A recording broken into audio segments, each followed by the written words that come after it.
So, Assalamu alaikum wa rahmatullahi wa barakatuh, everyone. Inshallah, we're going to continue today with our fiqh of worship. And of course, with fiqh of worship, we were actually talking about two different things. We talked about the things that make things get impure, in other words, impurity. And we said that there's the physical impurity, or at least the actual impurity. And we mentioned a number of different impurities. Number one, we actually talked about major impurity and minor impurity, but then when we went into details, we talked about the dead animals, we talked about the bones of dead animals, or even the different things that would be considered as separated from dead animals. We talked about blood. We also talked about pig's meat. We talked about vomit. We talked about al-Wadi, or the different body discharges. We went in details of how we deal with these bodily discharges, and which one actually requires ghusl and which one requires wudu.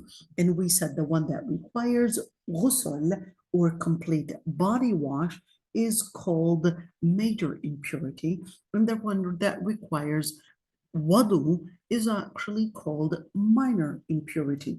And we went in details in that regards. We also talked about something that kind of has a very different name, and it was called al-Jalala.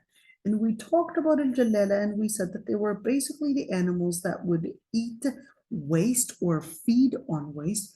And we went in details in that regards. We also talked about alcohol, whether not only in consuming it, and we all know that it's haram, but we talked about whether it itself is actually impure or not. We went into that. We also talked about dogs. Did we? Yes, we did. We talked about dogs, and I think we left off. Did we talk about dogs actually? No, we didn't talk about dogs. But let's talk about dogs a little bit. So dogs are considered, and the book that we're right now using is called Fiqh Sunnah. And let's see, maybe I could take you to that really quick. Fiqh Sunnah. This is the book that I'm using. And what page was I on? 34, was it? Oh no, what did I do? Okay, yeah. Help me, ladies, remember. Okay, here we go. So this is the book that I'm using. It's basically called Fiqh Sunnah, and in English, let's see, we're page 40 right here. This is the book in English. And of course, when we're speaking about the different things that are impure, oh, hold on, let me just that one in place. Here we go. When we speak about the things that are impure, dogs are always brought up, and I would say it's really important. I'm just going to mention a number of different things about dogs. The Prophet ﷺ did actually mention a number of different things about dogs. Number one is that the dogs, the Prophet ﷺ said, إذا ولغ الكلب في إناء أحدكم فليغسله سبعا إحداهما بالتراب. If the dog were to basically have their saliva go into any of the utensils that we would be using, we would have to wash it 7 times, and 6 of that is not of course 6 times we use water, and the 7th time, or at least one of these times, is going to be using soil. And what that is going to do is basically remove some different microorganisms that you might not see. And of course, that was actually done in a study, so I'll let you see that one. But here's one thing. Based on this hadith, which is, if the dog would basically have their saliva go into any of your utensils, we have to wash them 7 times, one of them with soil. Does that actually mean that the dog itself, the whole dog, is actually contaminated, to meaning impure? Does that mean their sweat is impure? Well, they don't sweat. I mean, the water that actually goes on them, and let's say they get wet, and then they start, of course, wiggling themselves to get the water off of them. Does that that mean that that water is impure? What if the dog actually licks my clothes or licks my hand? Can I pet a dog? Can I have a dog as a pet in my own house? Those are common questions that people would ask.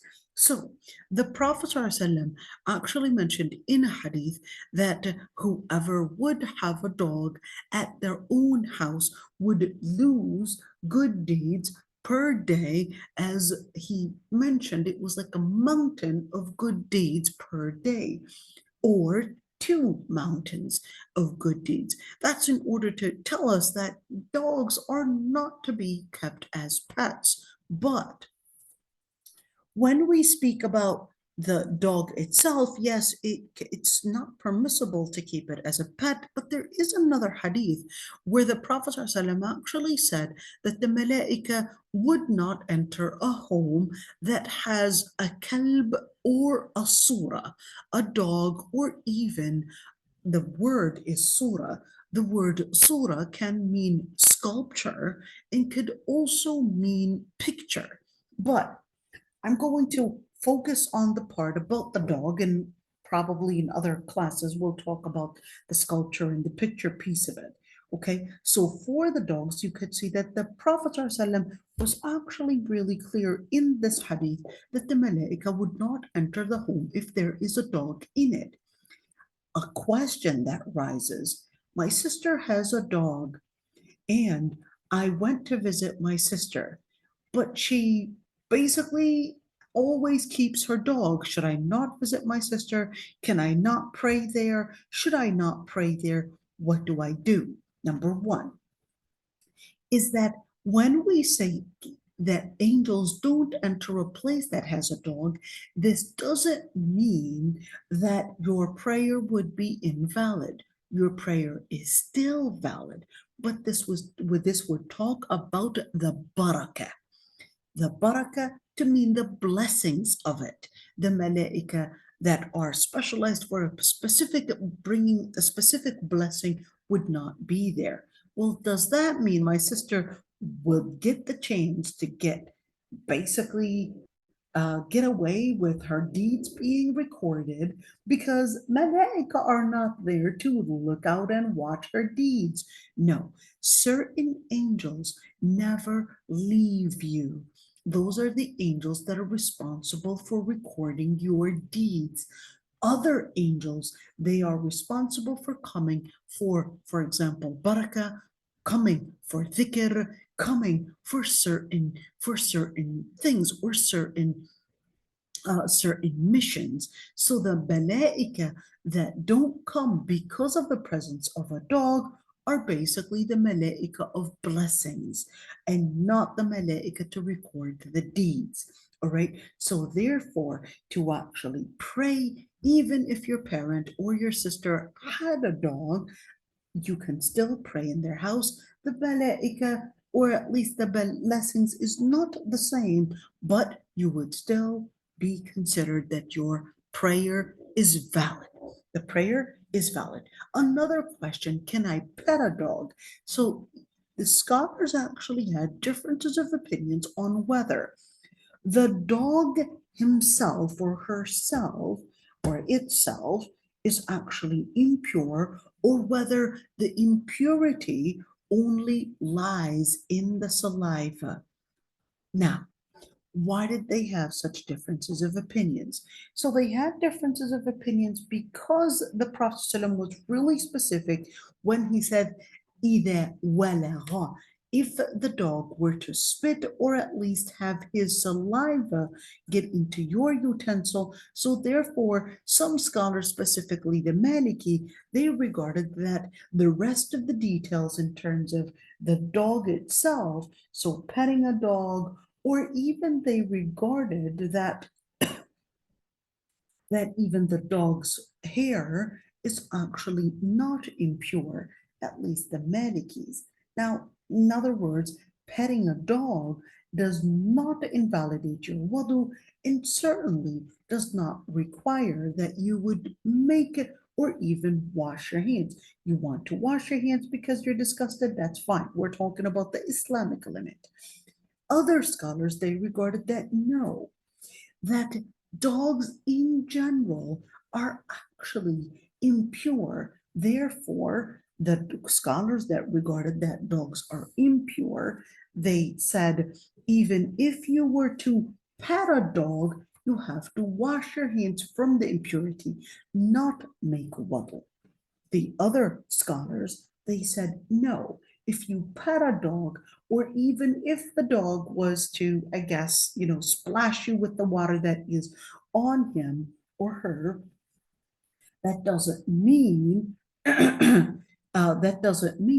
that you necessarily need to make wudu.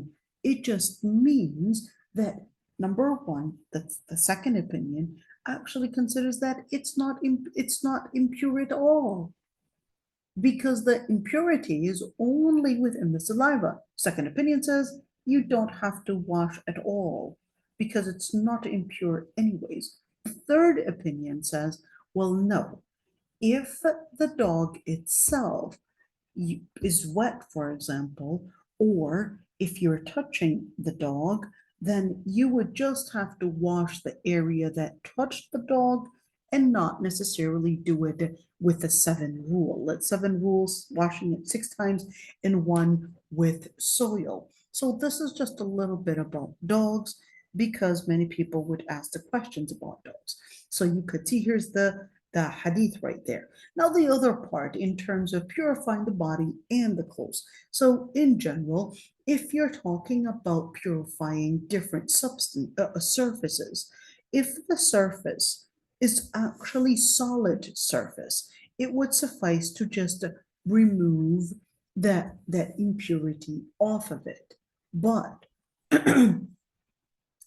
if the surface was absorbing that impurity, then in that situation, you would have to need to get another probably towel or probably another material to absorb the impurity and then put water on it and then absorb it. So you're basically putting in water, absorbing the impurity, and then putting water again and absorbing with a dry towel, for example, that impurity, and then doing this process a couple times until you don't see an actual discoloration, and 2, you don't smell anything of at least the residue from the impurity. So that's the way basically to purify the different substance that basically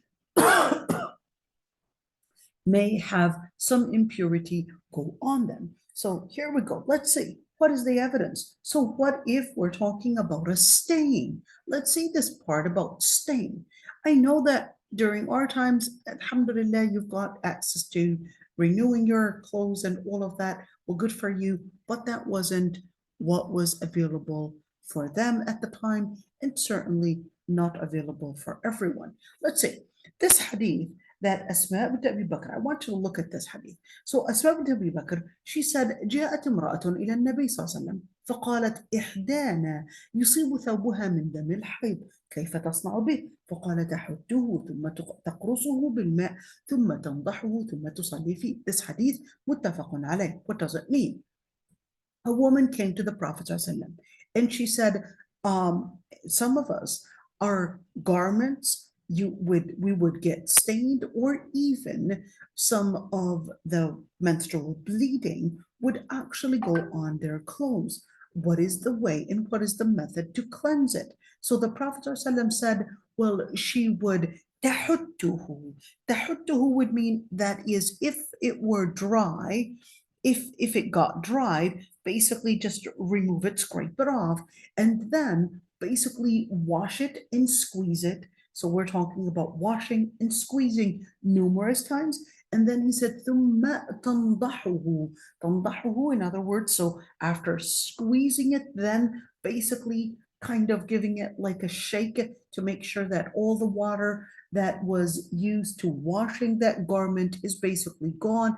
And then ثُمَّ تُصَلِّي فِيهِ, and then prays with it. In other words, you could say that they only probably had one garment, and that was her only choice. Now, in that situation, leaving the stain, in looking at the stain, it doesn't matter. The stain itself does not make it impure, because as long as you washed it, as long as you had squeezed off all that impure residue, then in that situation, that's the way to purify it. Let's go for another thing.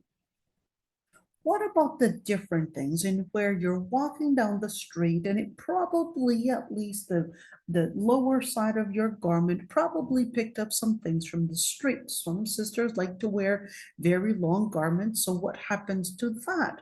Let's see, Salama.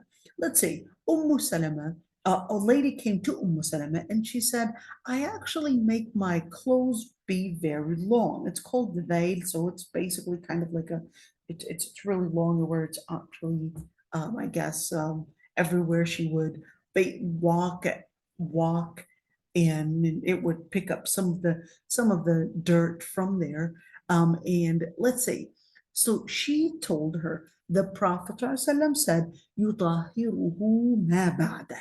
What would purify it is basically those steps that you would take later on. So let's say you walked in an area, probably it had maybe some substance on the floor, so don't worry about it. He said, يُطَهِّرُهُ مَا بَعْدَهُ. Basically the area, the soil that is coming after it would actually purify it. It would just take it away. So it doesn't stay impure, and therefore you don't need to worry about it. So what about the earth? So let's say we would walk in the US. I know that by law you have to, if you had a dog, you have to have a bag where you would pick up their droppings. We know that, but we know not everybody wants to follow that law, or at least that rule. So you might actually find animal droppings on the floor. They might urinate on, the fire extinguishers and the fire, all these different things. And you're like, I'm not really sure. Of course, we know that there's some najasa on there. Now, here's one thing. It's really important to remember this hadith. Abu Huraira narrated this hadith. A man came in. This man was actually an Arabi. What is an Arabi? An Arabi means that this man was not accustomed to living in the city. He was actually a Bedouin. And Bedouins, their social skills are not the greatest. But the Sahaba used to always follow and like it when these men would come in, because they wanted to observe how the Prophet ﷺ was dealing and how he would answer these very primitive people, not classy at all. So this man comes in, and what does he do? He basically urinates in the masjid. All the people came storming at him in order to make him stop, because they didn't want to contaminate the masjid. So the Prophet ﷺ basically said, دعوه وأريقوا على بوله سجلا من ماء أو ذنوبا من ماء فإنما بعثتم ميسرين ولم تبعثوا معسرين. This is actually one of my favorite hadith. So what the Prophet ﷺ said was, leave him, let him finish, that is, and just spill over it a bucket of water, and you were actually sent. Now he's teaching them, now he's recognizing and he's letting them know that you are going to be the ones to carry on the mission. The mission is فَإِنَّمَا بُعِثْتُمْ مُيَسِّرِينَ وَلَمْ تُبْعَثُوا مُعَسِّرِينَ. You were sent to bring in ease and not hardship. There is another continuance to the story for this hadith, where that man said, Ya Allah, let me and Muhammad enter Jannah, and let them, and not have any other one of them enter with us. So the Prophet ﷺ tells him and responds, you had actually narrowed down Allah's mercy very much. you could see, subhanAllah, the Prophet ﷺ didn't scold him. He said, let him continue. We'll just get a bucket of water and clean it. And that's so important. Even as a mother, sometimes children might actually do silly things like that and things that you would totally not expect, and where how to learn how to take it easy, how to learn how to bring about the yusr, how to bring out the ease is definitely something that we would really have to work on. It's not always easy. I struggle with that sometimes, and sometimes it comes with experience. So moms, I understand. Sometimes we're like, why did I act this way? I just didn't want to basically spend hours in cleaning something. But then you kind of get the experience. It's like, it's okay. It'll come in, that training and that experience, and certainly that knowledge in training the mom and training the child as well. So let's see. So in that situation, you could see whether we're talking about trees or whether we're talking about buildings, all of those things, as long as they are dry, or even the fire hydrants, if they are dry, you don't have to worry about a dog might have urinated on it or not. If it's dry, you don't see any substance, nothing on that as impurity being apparent to you, don't worry about it and move on. Let's see the other things. What about other things? Now, things like, for example, when you would have maybe a mouse falling in certain things. Certainly, if you ask me, I would just fill out the whole thing. But that wasn't necessarily available for them.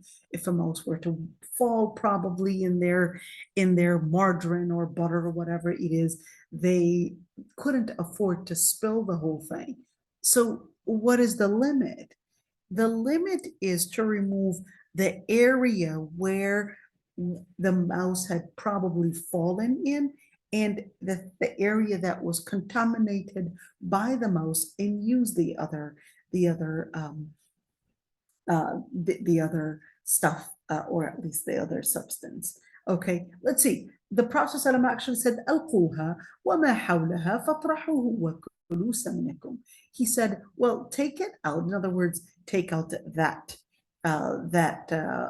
mouse that actually fell in that butter and what is around it as well. So in other words, all the things that the mouse had contaminated, you want to remove that, and make sure that you remove that properly, and then eat the remaining of it. You could see this was actually narrated by al-Bukhari. So therefore, if we're talking about substances that are not watery, in that situation, or at least let's call it thick, in that situation, you can remove what was contaminated and what was the area the substance that was contaminated, and actually use the rest.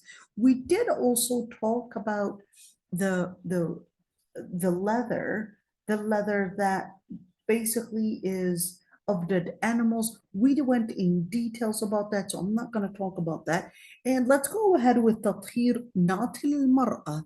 This is not talking about purifying women. This is actually talking about things that are solid substance. The solid substance, whether we're talking about things like a knife, probably a nail, probably glass, or probably utensils, or probably a table, all those different things, all you need to do is just basically wipe it. So whether you use Clorox wipes, you used a wet towel to wipe that area, that should suffice, as long as you don't see, because it's a solid surface, you don't see a remaining of it. That's actually making it pure. You're cleaning it just by wiping it. The other thing is the shoe. What about the shoes? Of course, we might actually probably walk in areas that might actually have some dog poop or something like that. What do I do? So the Prophet ﷺ said, إذا وطئ أحدكم بنعله الأذى فإن تراب له طهور. If you were to step on anything that had any contamination / impurity, then in that situation, the dust itself, the soil itself, would actually purify it. So let's say by mistake you're walking and then you step on dog droppings. In that situation, all you need to do is basically step on soil or the grass and just wipe your shoe with it, or at least, kind of remove what you could see, and then that would actually purify it. No need to basically throw it away or probably put it in your washing machine and wash it 7 times, because by the time you finish washing it 7 times, you're probably going to say bye-bye to your shoes. So we're just making it easy for you. And that's why the Prophet ﷺ, he said, فَطَهُورُهُمَ التُّرَابُ. It's just the soil. That's it. You don't have to worry about washing it in that way. And the Prophet ﷺ, in another hadith, he basically said, إذا جاء أحدكم المسجد فليقلب نعليه فلينظر فيهما فإذا رأى خبثا فليمسحه بالأرض ثم ليصلي فيهما. The Prophet ﷺ said, if you would come to the masjid. Now, here's one thing. That was before the practice of taking off shoes before entering the masjid. They actually used to enter the masjid with their shoes. And it wasn't until later that the Sahaba, one Sahabi, Ibn al-Mughira, he was actually the one that took off the shoes. And later, the Sahaba practiced it based on him. But before that, they used to actually pray with their shoes on. I find it really weird that in many of, they call it sari, I think. I don't know what they call it, sari, something like that. But it's not called a masjid here in Malaysia. They differentiate between masjid that they would pray 5 times a day in it, and between a masjid that is made for Salat al-Jama'a and also Salat al-Jumu'ah. Anyhow, so these public places for Salah, they don't actually have carpet in it. And they do take off their shoes though, but they would have, these small carpets that you could take and just basically pray on it. So it's not like the whole saru. I think I still have I have the name wrong. So if a Malaysian here is to correct me, that would be great. And they would not be carpeted. You would take your own prayer mat and actually pray on it. So but they don't step with their shoes. In fact, even their homes, and believe it or not, you would actually go into an office or even any place, and they would actually request you to take off your shoes. So even if you were to go in an office or a doctor's office, or I don't know, different areas, they would actually ask you to take off your shoes. I find it really weird as an American, I guess. It's kind of weird to enter an office or enter, some place, and it's like, okay, my shoes are supposed to be outside, and here I am, I'm talking to, the company manager and all of that. My shoes are actually outside. Okay, whatever.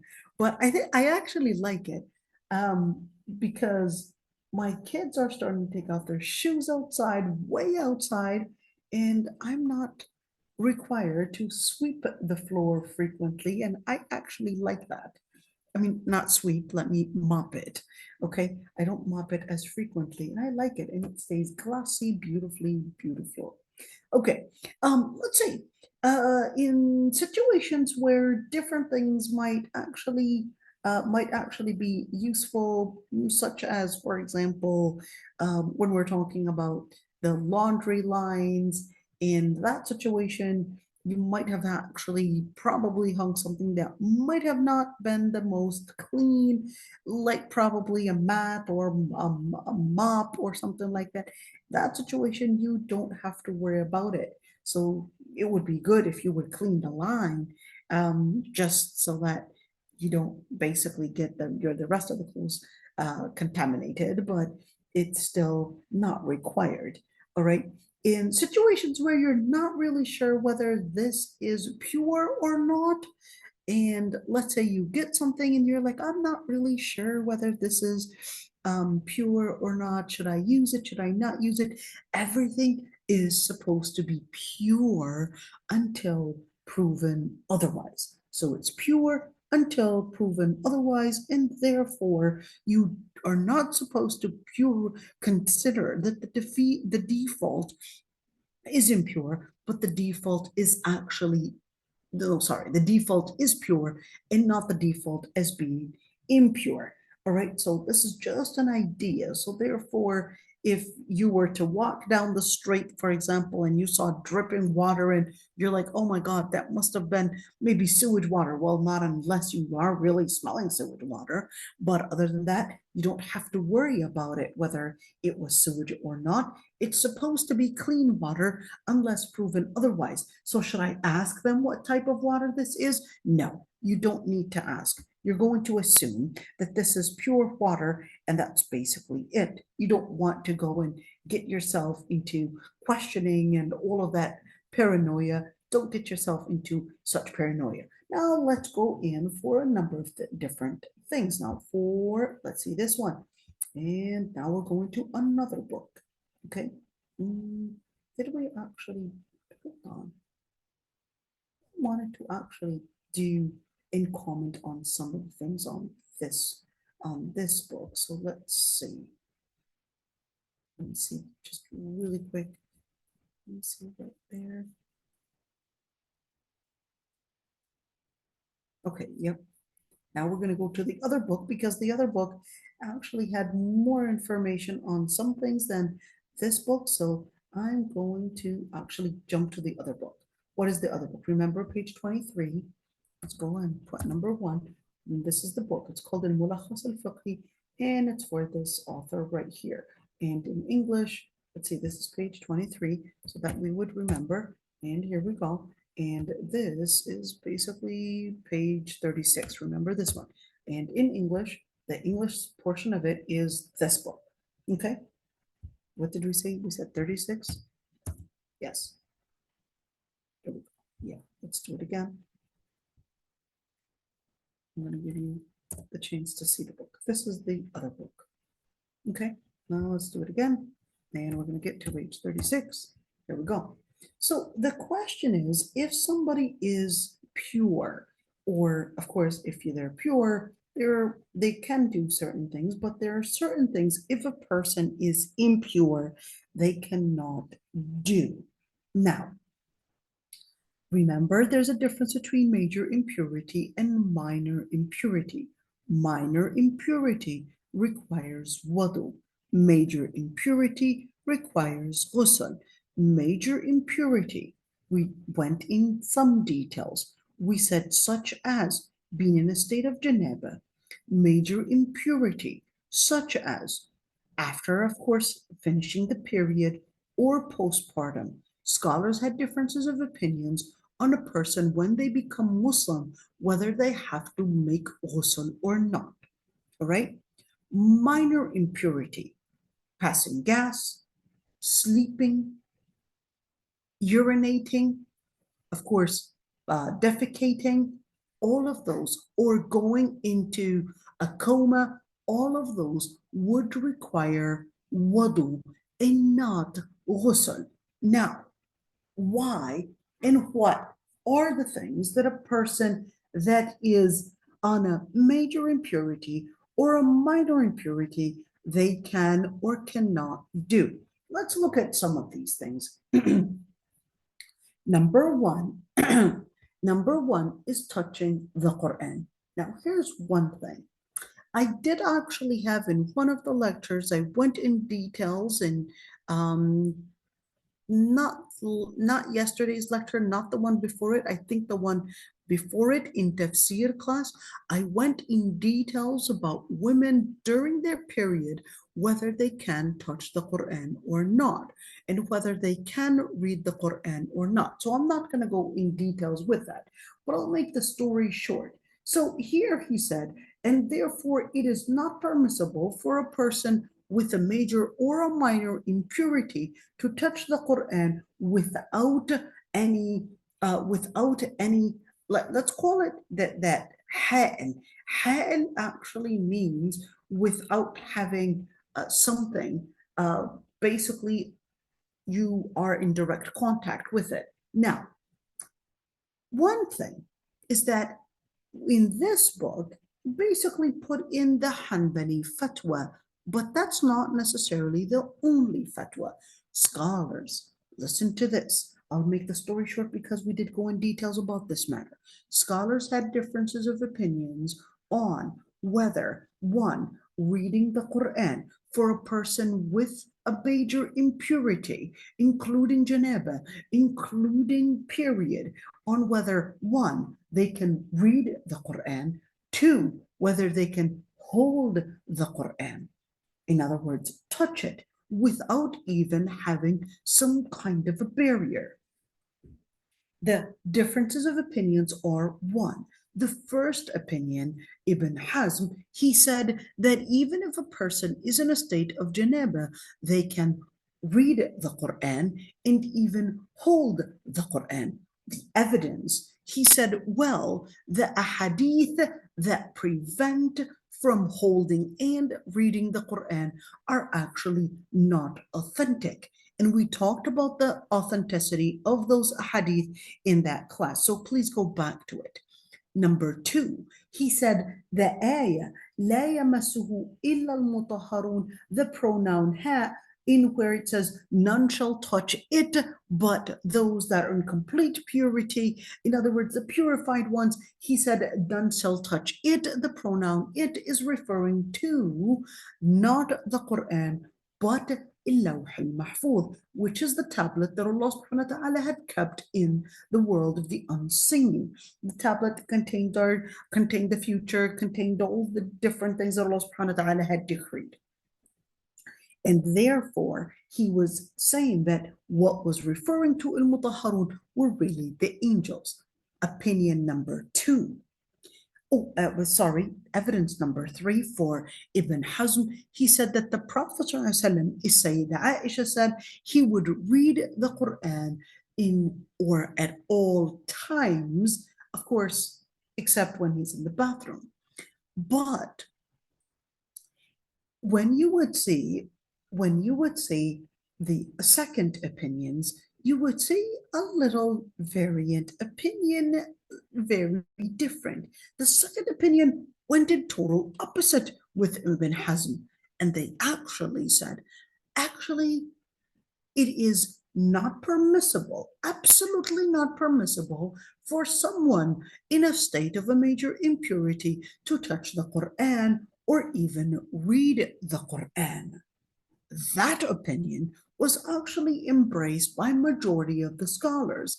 They said because of a hadith where the Prophet ﷺ actually said that he does not permit the Quran for somebody that is in a state of janaba or a state of menstrual bleeding, and regarded that women, even during their period, cannot touch the Quran or even read the Quran.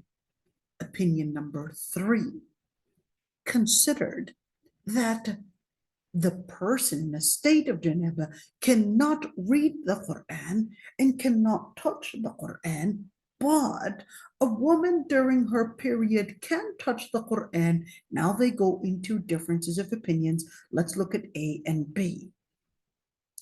First opinion in regards to women reading the Quran. The first opinion, they basically said a woman during her period can read the Quran even during her period, because you cannot compare it to a person in a state of janaba.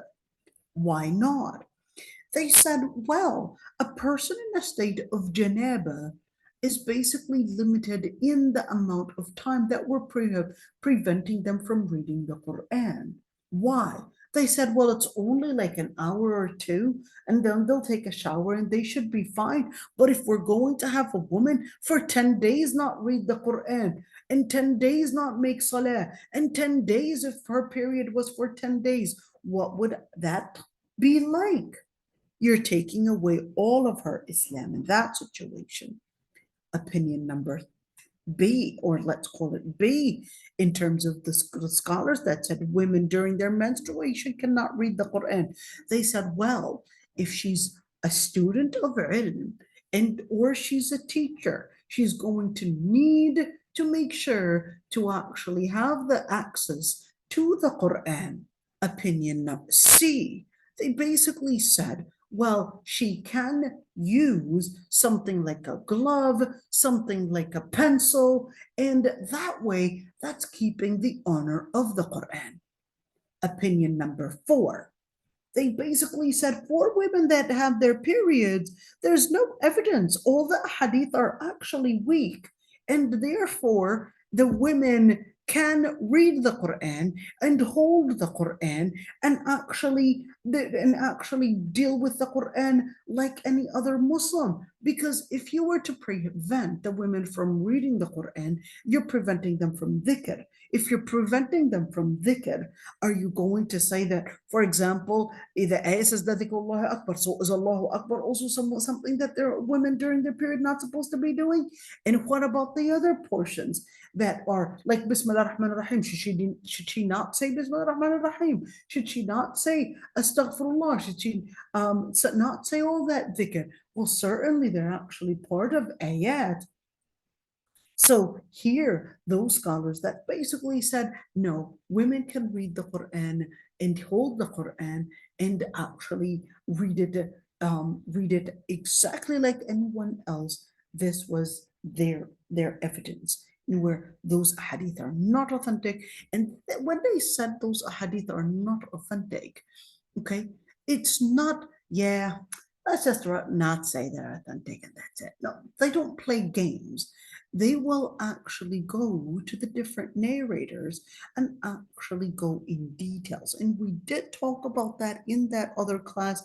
So inshallah, we'll probably make that portion of that class actually available in TikTok and short videos. So it would be available for others to hear. Anyhow, to make the story short, definitely it is preferred to read the Quran at all times, except when your situation's probably in complete contamination, or at least, of course, when you're in the bathroom. Do not read when you're in the bathroom. In that situation, the opinion of Ibn Hazm, the opinion of al-Muzani, and of course, Dawood al-Zahiri, and even, well, Dawood al-Zahiri and Ibn Hazm, they're actually together on the same page. But anyhow, is Wallahu A'lam the preponderant opinion. So I'm just going to here, just let you know what those opinions actually say. Let's see. So he said, لا يمس القرآن إلا طاهر. Should only touch the Quran when you're pure. And a woman during her period is impure. Well, the Prophet ﷺ actually said, Al-mu'min la yanjus. A believer does not become impure. And certainly we know that we had even non-Muslims enter the masjid. Let's say a woman during her period wanted to make the shahada and enter the masjid. Although, yes, she doesn't have to enter the masjid to do her shahada, but let's say somebody wanted to enter the masjid to do their shahada. Are we going to ask them whether they're in a state of janaba? Are we going to ask them when or whether she's on her period? No, such questions are not necessary. They can enter that. In fact, delaying their shahada until they find somebody or until they go to the masjid is actually not the right thing to do. If somebody's ready to make the shahada, let them make the shahada on the spot. Don't delay them. No need to actually have them go to a shaykh or have them go to a masjid or etc. If they're ready to make the shahada, right there on the spot, even if it's in the middle of the street, that's all that's necessary. Ashhadu an la ilaha illallah wa ashhadu anna Muhammadan rasulullah. As a matter of fact, even if they didn't say the shahada and they just said, well, I'm actually Muslim, I believe in Islam, that's enough. I believe in the Muslim God, and I believe in the Muslim Prophet. That's enough. They're Muslim. What's the evidence? The evidence, when Khalid ibn al-Walid was on a battle,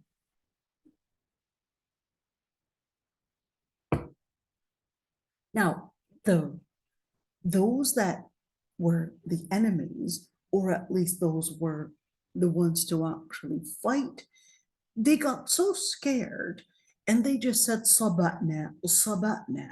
What did they say? They said sabatna. And the word sabatna is really to mean that we had become Zoroastrians, or basically, even though when they said sabatna, um, that was the stereotype about Muslims, is that they were somehow Zoroastrians, they were somehow worshiping some kind of a moon god, or at least worshiping some kind of a being in the skies. That's all they knew, or at least that's the stereotypical image about Muslims. So these people, when they basically encountered that, oh my God, he's going to kill us right now, what happened is that they said, Sabana, it's like, that's it, we're going to embrace your faith. But they didn't even know the name. They just said Sabatna. They just said we embraced basically the moon god. Basically, it's really exactly like that. During hard times, that's what they what the name would be like if we were to use the stereotypical image. But Khalid ibn al-Walid still killed them. Now, the Prophet ﷺ got really angry at Khalid and said, why did you do that? And he said, well, they just said this because they got scared. And he said, did you actually open up their chest to know what their intention was? You didn't. Why would you do that? Now, the most important thing about the hadith is that although they actually did not say that they had become Muslim, but they actually had said that they had embraced the stereotypical image and not necessarily the actual religion. But the Prophet ﷺ, him getting furious at Khalid, tells us that he actually regarded that they had become Muslim, that they had become Muslim, even though they didn't actually do the Shahada. They didn't do the Shahada, but still, he considered that that was supposed to be enough and would suffice to basically have them be considered as Muslim. So even if a person, like I said, was to say something like, well, I'm Muslim, I'm in, that's it. Yes, this is like a Shahada. This is Shahada. They're witnessing. I'm in. I'm part of your faith. That's it. That's a Shahada. So they don't have to staying on the microphone and in front of everybody and start doing that. They don't have to. Although it's definitely, best to actually do the actual Shahada to stay on the safe side. Ashhadu an la ilaha illallah, ashhadu anna Muhammad Rasulullah. It's definitely best, but just to let you know, if the person just said, I'm in, I'm part of this faith, I love this faith, I want to be part of it, get me in. How do I become Muslim? I consider myself Muslim. That person is actually considered Muslim. That is a Shahada. All right, let's see the other part. Of course, a person on a major and minor impurity, they cannot actually do salah. So not only can they not touch the Quran, but they cannot offer prayers. All right, and the scholars agreed. Was agreed upon between scholars is that if they're capable of doing tahara, why? Because the ayah in Surah Al-Ma'idah says, "Oh, you who believe, if you basically attempt to perform the prayer, then wash your faces, your hands up to the elbows, and wipe with your heads and your legs and feet. Wash the feet because this is actually on." So, all right, up to the ankles. And if you were in a state of janaba, then you should, the word is fataharu, which means, and you should purify yourselves. And the Prophet ﷺ actually said, Allah subhanahu wa ta'ala would not accept any prayer without a purification, without a purity. You could see this hadith is actually narrated in Muslim. And the Prophet ﷺ said, لا يقبل الله صلاة أحدكم إذا أحدث حتى يتوضأ. That Allah subhanahu wa ta'ala would not accept any prayer for anyone except until they would do wudu. Whether that person was unaware, ignorant, or whether that person was a scholar, or whether that person had forgotten, or whether they did it on purpose. At the end of the day, if your prayer was not done with complete purification, your prayer, you would have to redo it. The other thing is that it is impermissible for a person in a state of impurity to actually do tawaf around al-Bayt al-Atiq, around the Kaaba. Why? Because the Prophet ﷺ actually said, الطواف بالبيت صلاة إلا أن الله أباح فيه الكلام. الطواف بالبيت, which basically means to do that circumambulating. Really? Isn't that a typo? I thought it was hold on. So basically going around the Kaaba. All right. It's a prayer, yet Allah subhanahu wa ta'ala had permitted speaking during going around the Kaaba. And the Prophet ﷺ had actually made wudu for tawaf, for going around the Kaaba. And yet, here's one thing. I'm just going to make this, just a comment on the side. The Prophet ﷺ, it was authentic that the Prophet ﷺ had actually prohibited women during their cycle from going around the Kaaba, doing tawaf around the Kaaba until she finishes her period. Pay attention to this one. Where's that actually evident in? So the Prophet ﷺ, when he came to say to Aysha, when she was doing Hajj, he came to her and she started crying. She was crying. And it was very obvious that she was sobbing severely. So the Prophet ﷺ said, لَعَلَّكِ نَفِسْتِ. You probably got your period. And she said, yes. So the Prophet ﷺ just calmed her down and he said, it's just a matter that Allah subhanahu wa ta'ala had destined upon the females of the daughters of Adam. Yeah, do everything that a Hajj does, the pilgrimage does. غَيْرَ أَلَّا تَطُوفِي بِالْبَيْتِ. Just don't go around the Kaaba, that's it. Made it really simple. Now, there are things where if we're talking about the tawaf, for example, when you first enter the Kaaba or the tawaf is sunnah, etc., those are the things that a woman during her period, all scholars, not one said it was permissible for a woman to do tawaf during her period. Yet, if this woman was basically not capable of completing her Hajj, except if she does tawaf al-ifada. There is a tawaf that is a pillar tawaf during Hajj. You have to do it. But if this must be done tawaf, she's not capable of doing it because the rest of the team is going and leaving. We can't leave her behind. She's got a flight to go to. What is she going to do? It would cost her like $13,000 and $15,000 and $20,000 to come back with, especially with all these with all these Hajj scammers that are basically scamming you for a simple Hajj visit for 3 weeks, and they're making you pay like almost $20,000 and $13,000 and $15,000. We can't have her come back.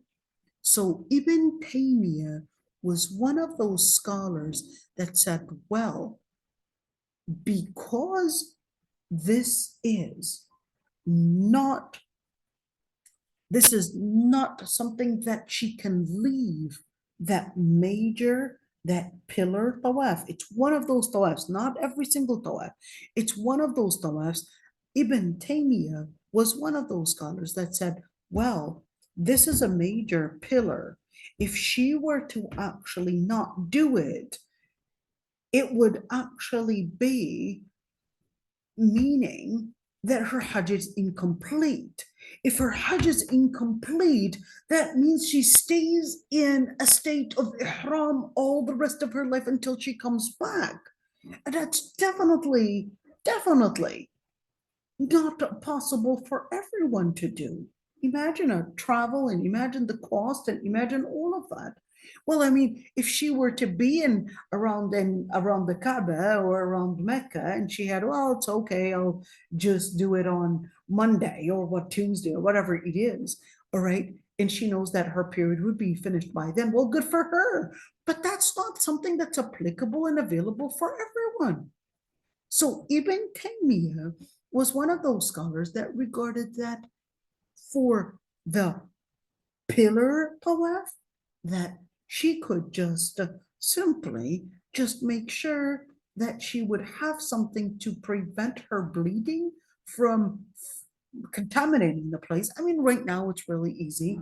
It's not like we have these type of rags that they used to use, but that's basically it. And I basically would support that absolutely, because imagine the cost and imagine keeping everyone behind. You got 70 people and everybody, and here I am, sorry, but that sister got her period on that day. So yeah, we're going to leave everybody behind. And of course, sister number 1 and sister number 2 and sister number 3. Oh, trust me, that group is never going to pass.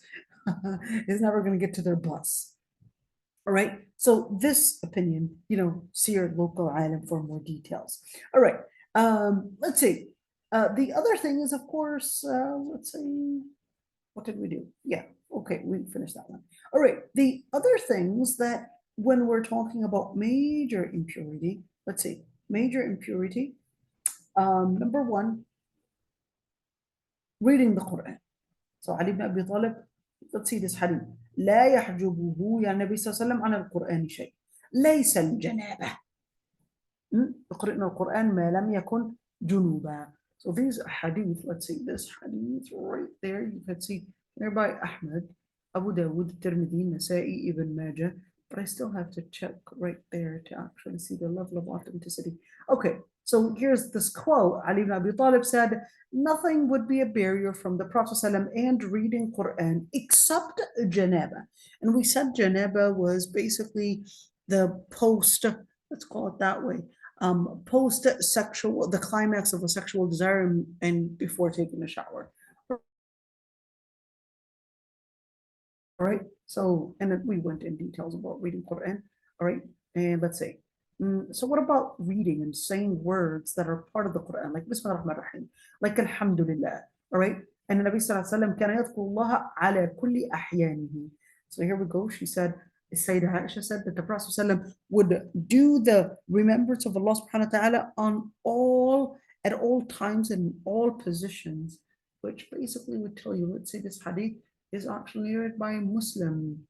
And Bukhari mentioned it, ta'liqan. Ta'liqan would actually mean that it was not based on the level of authenticity that al-Bukhari had laid his hadith out on. But of course, there is a book that is called Taghliq al-Ta'liq for Ibn Hajar al-Asqalani. So this hadith you could write there is actually regarded as a hadith sahih. All right, let's do the other part. يحرم على المحدث حدثا أكبر من جنابة اللبث في المسجد بغير wudu. So it would be impermissible for a person with a major impurity to stay at the masjid without having wudu. We did actually go in details in that regards and in this particular matter in that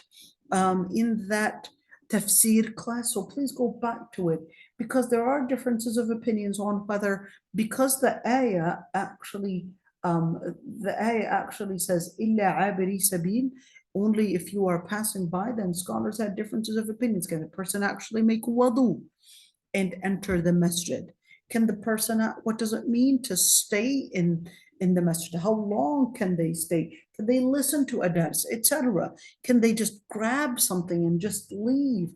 And just letting you know that differences of opinions, but generally speaking, if a person is on a major impurity, please take a shower and please make a wudu before entering the masjid, the least before entering the masjid, of course.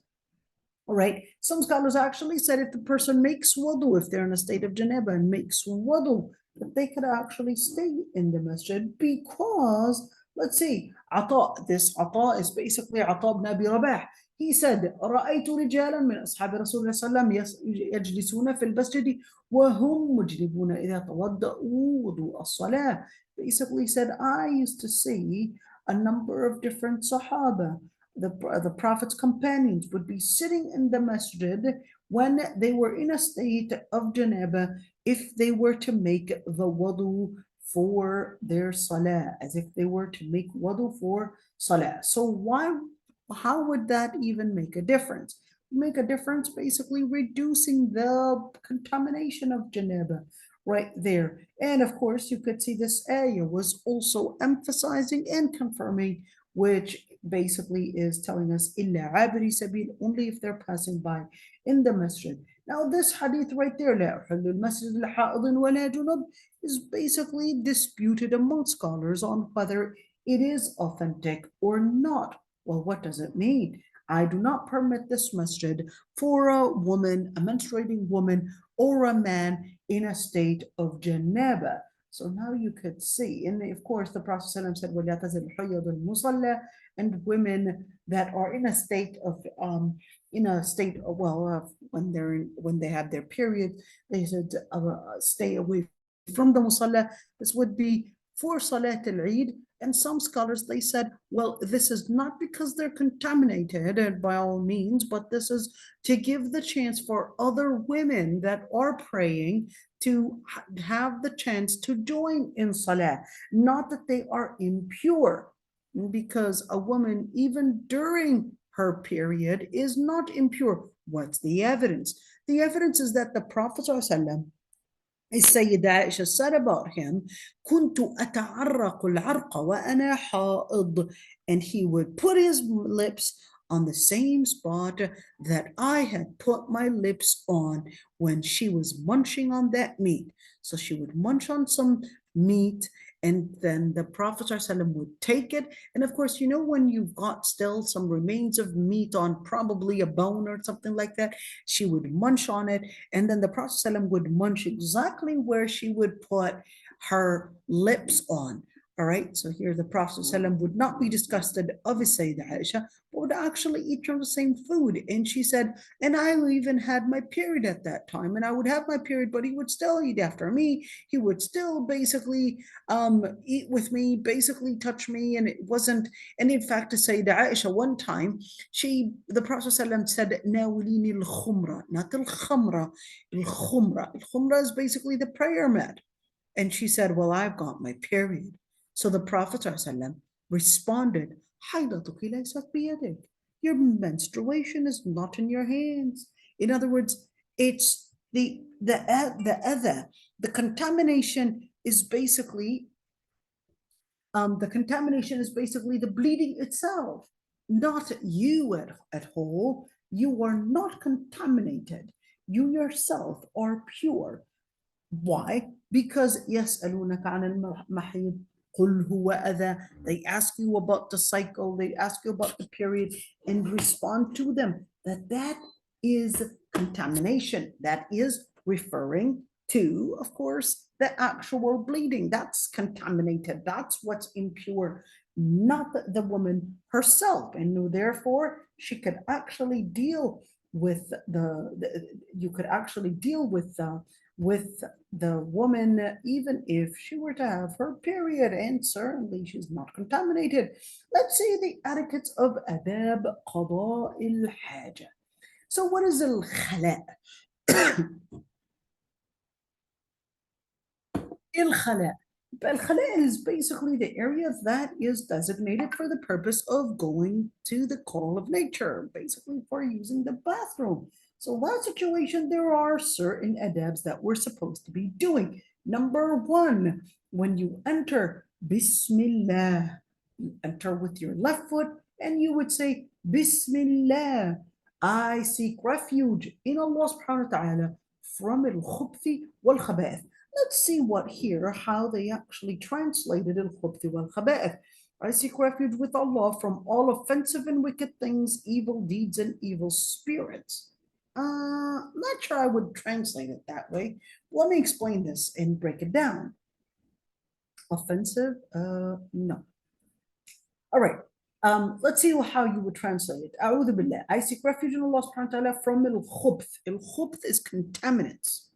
Al-khaba'ith are basically the evil jinns that would find in bathrooms and in those areas places of dwelling, and you would enter with your left foot when you enter the restroom, and when you leave the restroom you leave with your right foot, and you would say غفرانك الحمد لله الذي يذهب عني الأذى وعافاني. غفرانك, I seek your forgiveness. Seek for Allah's forgiveness. We didn't do anything wrong. Yes, you seek for forgiveness because you didn't mention Allah subhanahu wa ta'ala in the bathroom. So can I just mention him and not actually say غفرانك? No, the adab, the manners, the etiquettes of a Muslim is that when they're in areas that are contaminated, to maintain the honor of Allah subhanahu wa ta'ala, you would not mention Allah subhanahu wa ta'ala in areas of contamination. And then once you leave, you say, Alhamdulillah, الذي أذهب عني الأذى وعافاني. All praise be to Allah subhanahu wa ta'ala that have removed the contamination and had given me good health.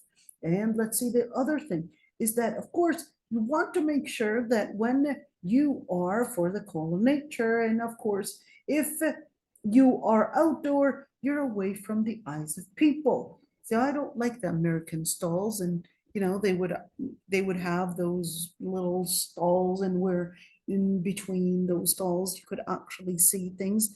Not the best in terms of modesty, but of course you want to stay as away from people's eyes and be in a modest place as much as you can. The other thing is that you want to avoid be facing the qibla while you're using the bathroom. So what if the bathroom is already built? I didn't build it and they already had it somehow facing towards the qibla.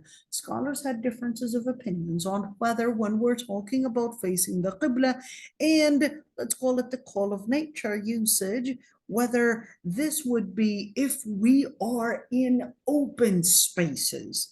You're in a desert, you're in a woods, etc., open spaces, on whether this is actually speaking about open spaces and where in these open spaces don't face yourself towards the qibla, or whether this is also speaking about closed spaces.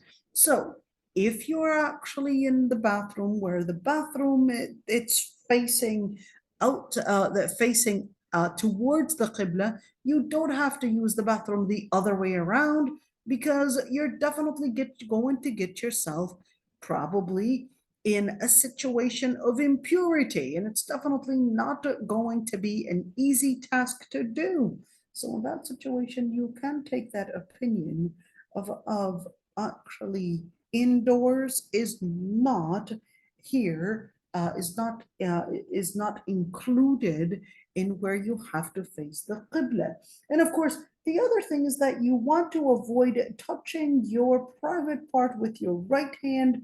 And of course, you don't want to do it in where people are walking, or even in where they would have their water resources, because you don't want to harm the people. You want to make sure that you're not contaminating people, you're not harming people, you're keeping the area clean. And of course, while you're using the bathroom, you don't want to talk. Do not talk when you're using the bathroom, because the Prophet ﷺ had mentioned that Allah subhanahu wa ta'ala dislikes that. And that hadith was narrated by Abu Sa'id al-Khudri. Let's look at it right there. These are the resources. And it's of course, certainly while you're using the bathroom, do not read the Quran. So after finishing the bathroom, it's the sunnah to clean the area using stones. If you are not basically wanting to use stones. Imagine if you basically had a whole bucket of stones in your bathroom instead of the toilet paper. Toilet paper is alternative. The whole object of all of that is basically to cleanse the area, to remove the actual contamination. And then, of course, using water is the sunnah. Using water is a sunnah and not obligatory unless the contamination was big. Okay, now this is important to keep in mind because in prison, I had a lot of inmates ask me about this because the inmates, of course, they would have the bathroom right in the middle of the room and in front of everyone. They don't even have a barrier and everyone's watching you doing your business. And here it is, man, that is so disgusting. Cannot imagine myself actually being in there. Alhamdulillah, I've never been prisoned. Alhamdulillah. I'm not an outlaw, by the way. I never even got a ticket. I always am a law-abiding person. Alhamdulillah. Anyhow. All right. So these inmates were asking me whether they have to wash and whether they have to and obligated to basically wash the area and stuff. So why is that important? Because if they're going to wash, that would simply mean they're going to end up needing to expose their private parts in front of all the other inmates. All right. And definitely you're either going to be exposing yourself or you're going to be considering your modesty. And that is definitely a priority. So in situations where you're not capable of using water, it is a sunnah to use water, and certainly it is cleaner, it is pure to use water. But before using water, it is a sunnah to use substances, whether we're talking about toilet paper or whether we're talking about stones. And certainly the most thing, and in fact, the only thing that the Prophet ﷺ had forbid that we would use for cleansing the bottoms after defecation is basically animal droppings. Animal droppings the Prophet ﷺ had prohibited, and or bones.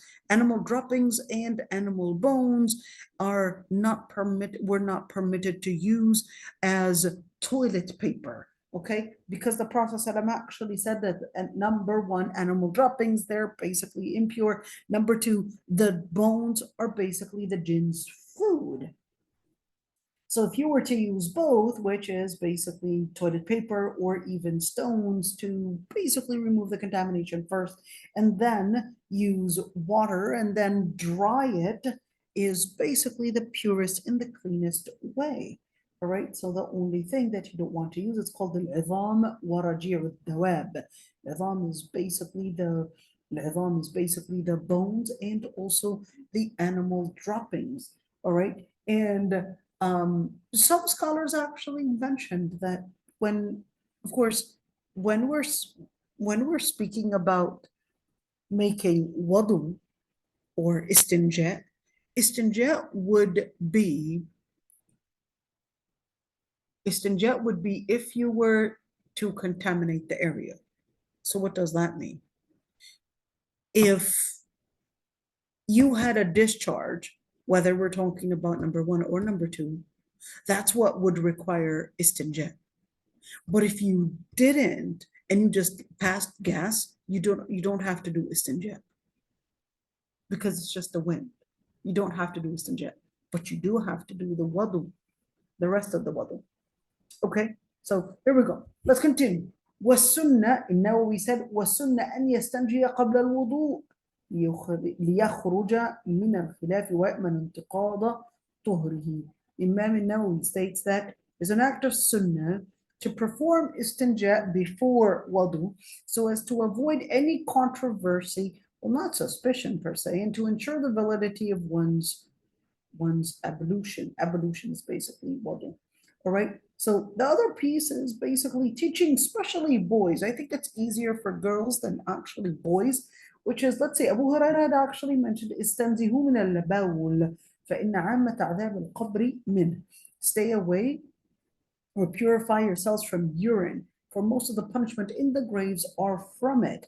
And this is really common that boys sometimes they want to rush leaving the bathroom and then they end up basically letting some drops.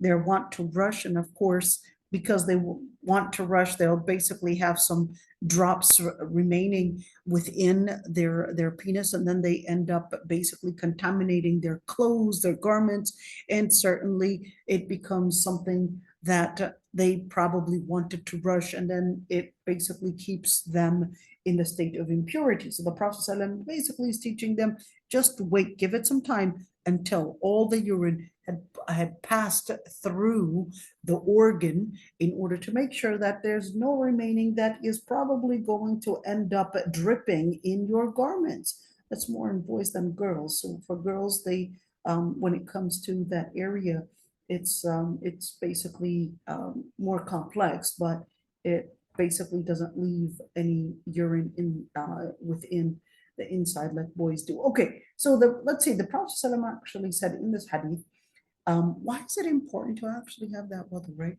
All right, let's see. The Prophet ﷺ actually said, إِنَّهُ يُلَبِّسُ عَلَيْنَا الْقُرْآنِ أن أقواما منكم يصلون معنا لا يحسنون الوضوء ومن شهد الصلاة معنا فليحسن الوضوء.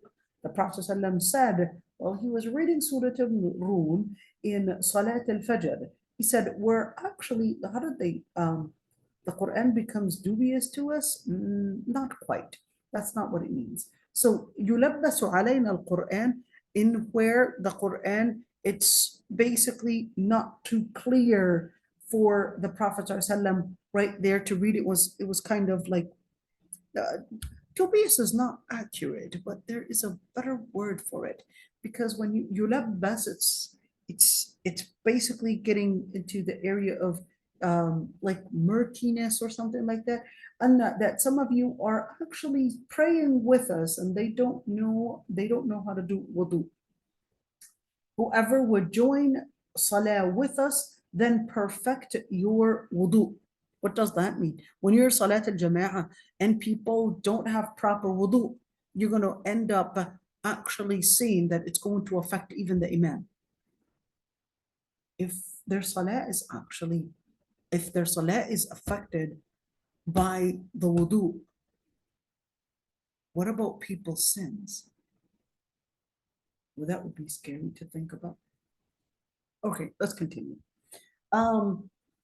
The Prophet ﷺ, Allah subhanahu wa ta'ala praised them, that salah. فيه رجال يحبون أن يتطهروا والله يحب المطهرين. That there are men in Masjid Quba or Quba, right? That they love staying pure, and Allah subhanahu wa ta'ala loves those that are pure. So you could see here, he basically said, when they were asked about the Sahaba, of course, when they were asked about the way that they were doing wudu, they said, إِنَّا نُتْبِعُ الْحِجَارَةَ الْمَاءَ. We would basically trace or right after cleaning and purifying themselves with stones, they would basically put water on. In other words, they would wash with water after it to make sure that it is clean. So this is basically the end of, inshallah, next week. We'll be talking about suwak, we'll be talking about removing pubic hair, we'll be talking about underarm hair, we'll be talking about bodily hair, and certainly we'll be talking about as well as fingernails and all of that. Stay tuned next week, because a lot of it basically frequently asked questions. It's so sad that we don't have a lot of sisters actually joining the fiqh of tahara or fiqh of ibadah. It's actually, this is what we would consider as what every Muslim must know about their deen. Okay, so we'll end right here, and if there are questions, we'll be happy to listen to them, inshallah. You can unmute yourselves. I don't mind. I guess all the questions are answered, and alhamdulillah. وإياكم. So we'll see you all. وإياكم, and barakallahu fikum, and inshallah we'll see you all next week. Please enroll in our class. It's basically called Fiqh of Worship, Fiqh of Ibadah, and you will get tested, you will get access to the material, you will get access to the videos. So for those that will be getting access to the videos or the recordings are only the ones that registered. That's because basically, unfortunately, I don't know, I don't like that we're actually doing that, but we're stuck because we are trying to work out on making sure that the other teachers are getting paid and also the administrators. And of course, it really is costing us to continue Gems of Light. So please, please help us continue what we're doing. Barakallahu fikum and jazakumullah khairan. We'll see you all, inshallah, next week. Assalamu alaikum. I have a question. Go ahead, dear.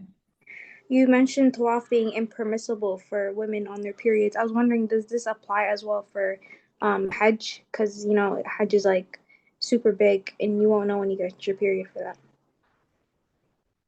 So I was actually talking about tawaf. So we said that tawaf in general is impermissible So for it applies,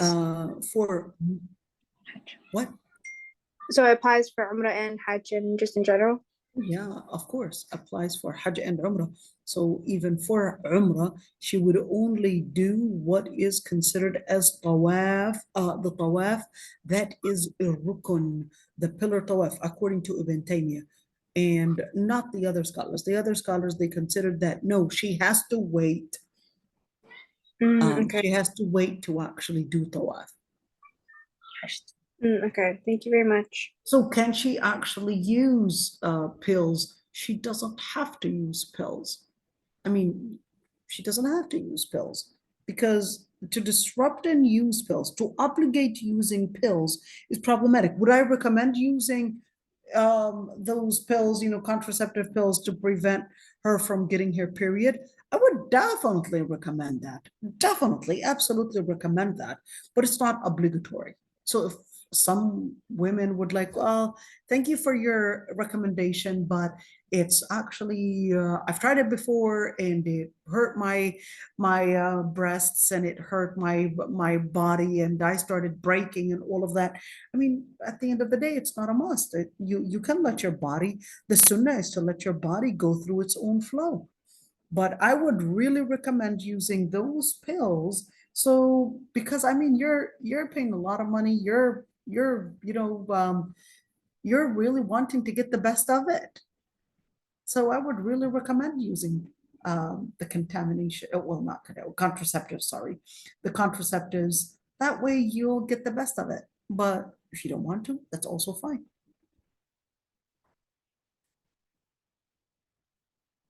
So this is it, inshallah. ربي يحفظكم جميعا and بارك الله فيكم. السلام عليكم ورحمة الله.